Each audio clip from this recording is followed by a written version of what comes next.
Brigadier Mohan Pillai, മനുഷ്യന് സാധ്യമാവുന്ന രീതിയിലുള്ള scuba divers എല്ലാം തെരച്ചിൽ നടത്തുന്നുണ്ട്. പക്ഷേ ആ പുഴയുടെ അവസ്ഥ നമുക്കറിയാം, ഒന്നും കാണാൻ കഴിയാത്ത അവസ്ഥയാണ്. അതിശക്തമായ അടിയൊഴുക്കുമുണ്ട്. ഇപ്പോൾ മനുഷ്യസാധ്യമല്ല മുങ്ങി കണ്ടെത്തൽ എന്നുള്ളിടത്ത് യന്ത്രത്തിന്, സാങ്കേതിക വിദ്യയ്ക്ക് ഇനി എന്ത് സാധ്യതയാണുള്ളത് അവിടെ?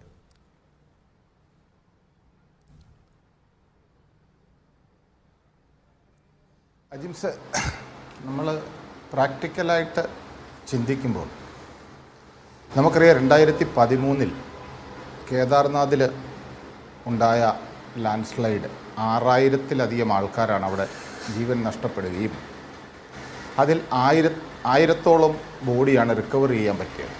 ബാക്കിയുള്ളത് എവിടെയാണെന്ന് യാതൊരു അറിവുമില്ല.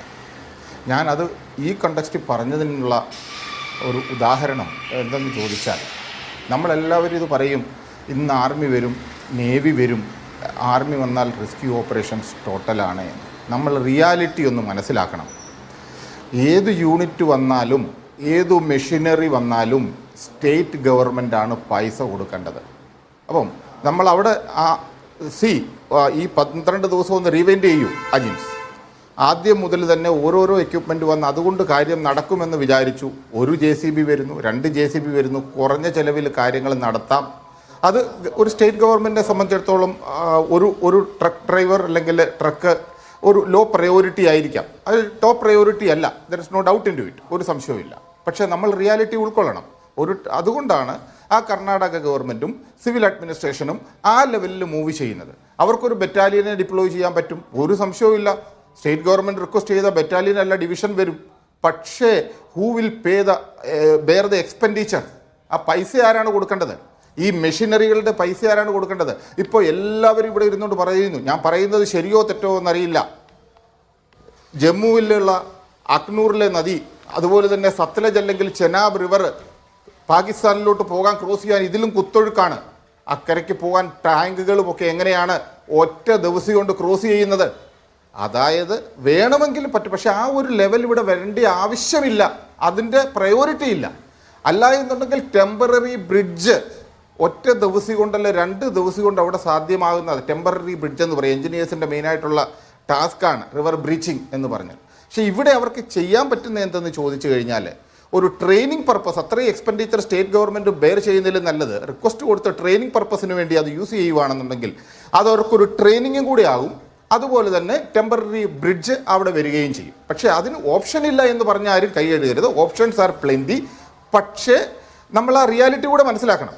ആ ഒരു ലെവലിലോട്ട് പോകണം. 1. 2 സെറ്റ് ആൻ എക്സാമ്പിൾ ഉണ്ട്. ഇപ്പോൾ കർണാടകത്തിൽ ഈ ഒരു ഓപ്പറേഷന് വേണ്ടി ഇത്രയധികം സന്നാഹങ്ങൾ ചെയ്യുമ്പോൾ നാളെ വേറെ എവിടെയെങ്കിലും ഡിലേ പറ്റിക്കഴിഞ്ഞു കഴിഞ്ഞാൽ വീണ്ടും കൺഫ്യൂഷനും ആരോപണങ്ങളും പ്രത്യാരോപണങ്ങളും വരും. സാഹചര്യങ്ങൾ ആണ് ആദ്യം നമ്മൾ ഇതിനകത്ത് മനസ്സിലാക്കേണ്ടത്. ആ സാഹചര്യം മനസ്സിലാക്കാതെ നമ്മളെല്ലാം പ്രതികരിക്കുകയാണ്. ശരിയാണ്, നമ്മളുടെ വൈകാരിക പ്രതികരണമാണ്. ആ പ്രതികരണം കൊണ്ട് ഇപ്പോൾ ലിമിറ്റഡ് റിസോഴ്സസ് വെച്ച് മാക്സിമം റിസൾട്ട് എടുക്കാം എന്നുള്ള രീതിയിൽ, അതുകൊണ്ടാണല്ലോ ഈശ്വർ മൽപേ പോലും സ്റ്റേറ്റ് ഗവൺമെന്റ് റിക്വസ്റ്റ് ചെയ്ത് കൊണ്ടുവന്നത്. താൽക്കാലിക പാലം ഉണ്ടാക്കിയാൽ ഇവിടെ എങ്ങനെയാണ് അത് രക്ഷാദൗത്യത്തെ സഹായിക്കുക? താൽക്കാലിക പാലത്തിൽ നിന്നുകൊണ്ട് തന്നെ നമുക്ക് general Indrapal Nambiar sir point ചെയ്ത സ്പോട്ടിൽ നിയർ ബൈ ചെല്ലാൻ പറ്റും. നിയർ ബൈ ചെന്നുകൊണ്ട് തന്നെ ലോങ് ആം JCB വെച്ച് നമുക്കത് മാക്സിമം സോയിൽ റിമൂവ് ചെയ്യാൻ പറ്റും, ഒരു സംശയവുമില്ല. ഏത് പോയിന്റിൽ വരും. Bridge on the top of that, അതിൻ്റെ മേളിൽ കൂടിയുള്ള ബ്രിഡ്ജാണ്, ടെമ്പററി ബ്രിഡ്ജ്. അവിടെ നിന്നുകൊണ്ട്, പക്ഷേ ഇറ്റ്സ് വെരി കോസ്റ്റ്ലി ഫാക്ടറാണ്. അതുപോലെ തന്നെ അത് അത്രയും വേണോ എന്നുള്ള ഒരു കാര്യം കൂടിയുണ്ട്. അത് 100% ആണ്. അങ്ങനെ ടെമ്പററി ആയിട്ടുണ്ടാക്കുന്ന ബ്രിഡ്ജിൽ കൂടിയാണ് ടാങ്കുകൾ പോകുന്നത്, ബാറ്റിൽ ടാങ്കുകൾ ക്രോസ് ചെയ്യുന്നത് അജിംസേ. അപ്പം അത് നമ്മൾ ഒരിക്കലും മറക്കരുത്. അതില്ല എന്ന് ആർക്കെങ്കിലും എതിര് പറയാനും പറ്റില്ല. അത് റിവറിൽ ഒഴുക്കുണ്ടോ ഒഴുക്കില്ലയോ എന്നുള്ളതല്ല പ്രശ്നം. അവിടെ നിന്നുള്ള ആ മൺകൂനകൾ ക്ലിയർ ചെയ്യാൻ പറ്റും. പക്ഷേ ആ ഒരു ലെവൽ, ഞാൻ അതാണ് പറഞ്ഞത്, പ്രയോറിറ്റി നമ്മൾ ആ രീതിയിൽ ചിന്തിക്കണം. One has to be very practical. നമുക്ക് വൈകാരികമാണ്, ഒരാൾ ട്രക്ക് ഉൾപ്പെടെ നദിക്കടിയിൽ ഉണ്ട് എന്ന് പറഞ്ഞിട്ട് അത്രയും ആ ഒരു ലെവലിലോട്ട് പോകണോ എന്നുകൂടിയാണ് ആലോചിക്കേണ്ടത്.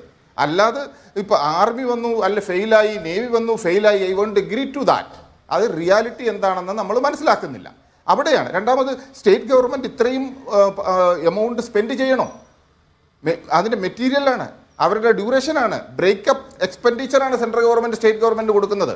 നിങ്ങൾ റിക്വസ്റ്റ് ചെയ്യുന്ന നിമിഷം മുതൽ എന്നുവരെ അവിടെ നിൽക്കുന്നു അത്രയും സമയത്ത് എക്സ്പെൻഡിച്ചർ ബ്രേക്കപ്പ് ചെയ്താണ് കൊടുക്കുന്നത്.